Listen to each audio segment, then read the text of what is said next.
এই ছোট শিশুটি যে কি হারিয়েছে তা হয়তো এখনো বুঝে উঠতে পারেনি। বৈষম্য বিরোধী ছাত্র আন্দোলনের ডাকে নিহত ইরফানের মতো কারো বাবার কবর, কারো ভাইয়ের দাফন হয়েছে কোথায় তা জানা নেই অনেকে।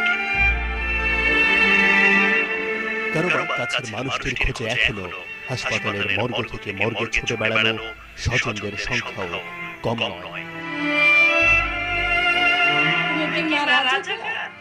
তুমি কেন আমাকে আটকে রেখো মা? আমি দেশের জন্য আন্দোলন করব।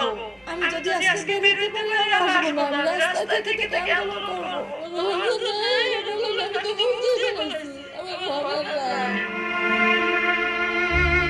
মামলাটা লেখেনি, অভিযোগ বলতে গেছে যে আপনারা একটা জিটি করে আমার জিটির নাম্বারটা দেন, আমি মর্গে থেকে আমার স্বামীর লাশটা উন্ডা আমার জিটি লেখে উনি আর আমার কাছে শুট করে গুলি করে।